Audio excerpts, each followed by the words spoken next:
Hello, my name is Phil Pereira, and I'm the Emergency Ultrasound Coordinator at the New York Presbyterian Hospital in New York City. And welcome to SoundBites Cases.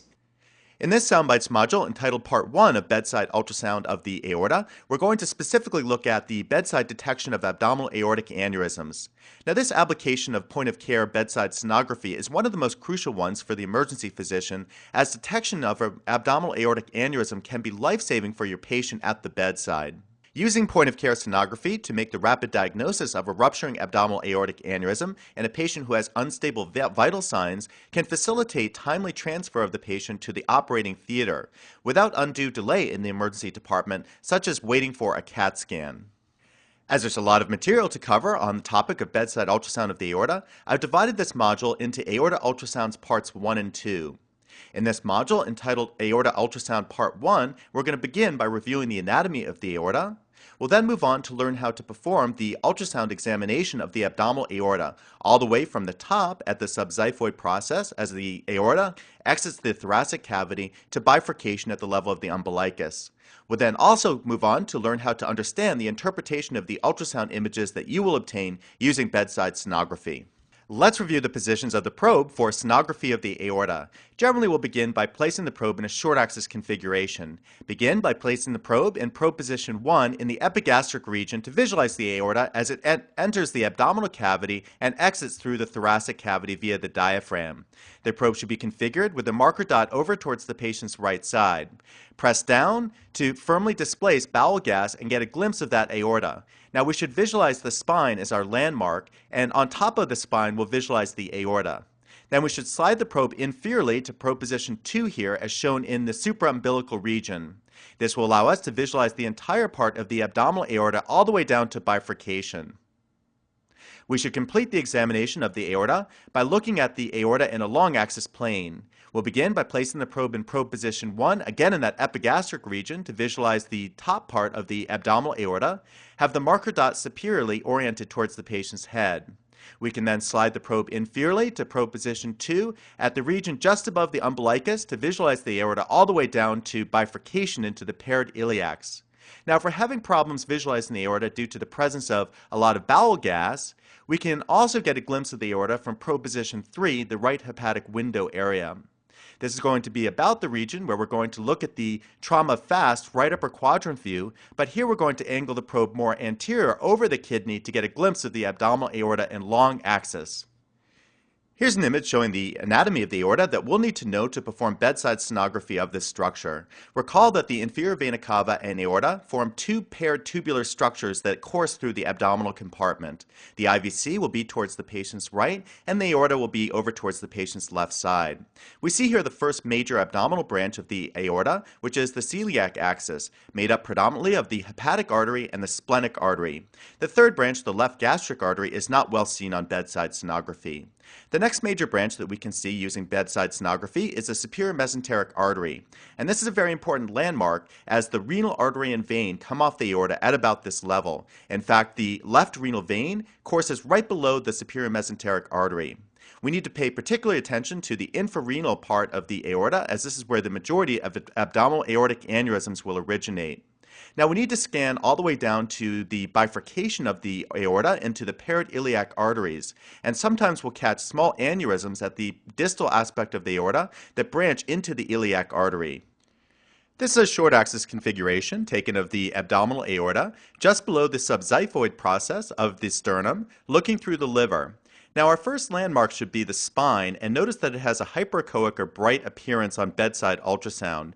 Just above the spine, we see the inferior vena cava with its respiratory phasic pulsations towards the patient's right, and the aorta towards the patient's left side. We can apply Doppler sonography to further differentiate the two structures. And notice here we're doing color flow Doppler, and we again recognize the spine as our landmark for recognizing the vascular structures of the IVC and aorta on top of the spine. And we see the phasic respiratory pattern of blood flow within the IVC and the steady pulsations of blood within the aorta with each heartbeat differentiating the two structures. Let's now take a closer look at the celiac axis, the first major branch of the abdominal aorta.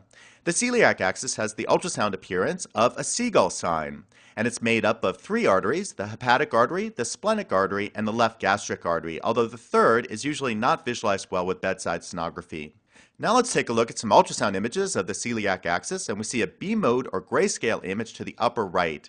Notice the IVC to the right and the aorta to the left. And we see the celiac axis coming off the aorta having the appearance of a seagull in flight.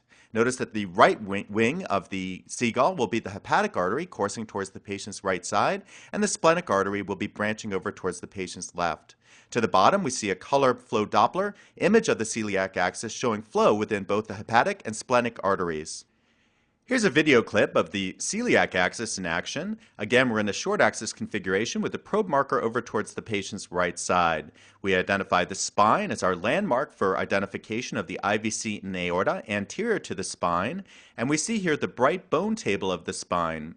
Notice the inferior vena cava towards the patient's right side, and we see the aorta towards the patient's left side, with the seagull sign made up of the celiac axis coming off the aorta. Here we have a video clip in which we'll look at the ultrasonic appearance of the celiac axis using Doppler sonography. We again identify the spine by its hyperechoic or bright appearance, and we see the IVC over towards the patient's right and the aorta towards the patient's left. As we look closely at the aorta, we see the branch, the celiac axis, coming off anteriorly from the aorta, again having that classic appearance of the seagull sign with the two branches, the hepatic and splenic arteries. The second major branch of the abdominal aorta is the superior mesenteric artery, also known as the SMA. Now, the superior mesenteric artery has a classic appearance as it has a bright or hyperechoic rim due to fat wrapped around the artery. Remember that it's at this level that the renal artery and veins come off, the IVC and aorta, and we must be very aware of the aorta at this area because of the presence of infrarenal aortic aneurysms. We see a B mode or grayscale image over to the right, and we see the IVC and aorta on top of the spine. Notice the classic appearance of the superior mesenteric artery as it arches off the aorta with its hyperechoic or bright rim. Here we actually catch the splenic vein passing anterior to the superior mesenteric artery. To the bottom, we see a color flow Doppler image showing the superior mesenteric artery coming off of the aorta. This video clip shows the proximal abdominal aorta in short axis. We identify the spine and the aorta on top of the spine. There's the celiac axis coming off, and there's the superior mesenteric artery with a splenic vein over the top. So again, celiac, and there's SMA, and there's the splenic vein wrapped on top. So let's freeze down that image and again identify the superior mesenteric artery with its bright or hyperechoic rim and the splenic vein passing anterior to the SMA. Here we'll apply color flow Doppler to further examine the superior mesenteric artery coming off the aorta. We identify the aorta on top of the spine, and we can see the superior mesenteric artery coming off anterior from the aorta. Notice we can also catch the splenic vein wrapped on top of the superior mesenteric artery. So we'll go ahead and freeze that down. There's aorta towards the back of the image, the superior mesenteric artery anterior to the aorta, and the splenic vein arching on top of SMA. To complete your examination of the aorta, it's important to look all the way to bifurcation. Here we identify the spine, and on top of that, the distal aorta in short axis. As we scan more distally down to the level of the umbilicus, here we see the bifurcation of the iliac arteries. So we'll watch that again, and there we see bifurcation right at that point here. And there's the paired iliac arteries, and we can see the right and left iliac arteries delineated well on B mode imaging.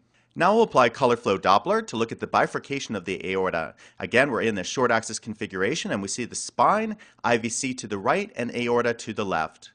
Let's put this into video play now, and what we see here is the pulsations of flow within the IVC and aorta, and we can see the aorta branching right there into the paired iliac arteries. Notice the pulsations within both of the paired iliac arteries. We'll still that down, and we can see the right and the left iliac arteries well delineated with the color flow Doppler. It's always important to look at body structures in two planes, so now we're going to inspect the aorta in a long axis view. The probe is placed in a mid-sagittal orientation with a marker towards the patient's head, so we have superior to the left and inferior to the right. We can identify the aorta with its pulsations and its thick muscular wall. We see the branches of the aorta, the celiac axis branching more superiorly, and the superior mesenteric artery arching inferiorly into the intestine. We can apply color flow Doppler to the aorta in long axis view, and again we can see the pulsations of the aorta with each heartbeat. We see the liver anteriorly in a mid-sagittal configuration, and notice the celiac axis arching here superiorly and the superior mesenteric artery moving inferiorly down towards the intestine. In conclusion, thanks for joining me for the Soundbites module covering part 1 of bedside ultrasound of the aorta. Using bedside ultrasound to detect an abdominal aortic aneurysms remains one of the most crucial applications of point-of-care sonography for the emergency physician. And hopefully by going through this module, you now understand the anatomy of the abdominal aorta, how to perform the ultrasound exam of this structure, and how to interpret the images of the aorta that you will obtain. So I hope to see you back as Soundbites continues and as we return in bedside ultrasound of the aorta part 2, when we're going to focus entirely on the detection of abdominal aortic aneurysms.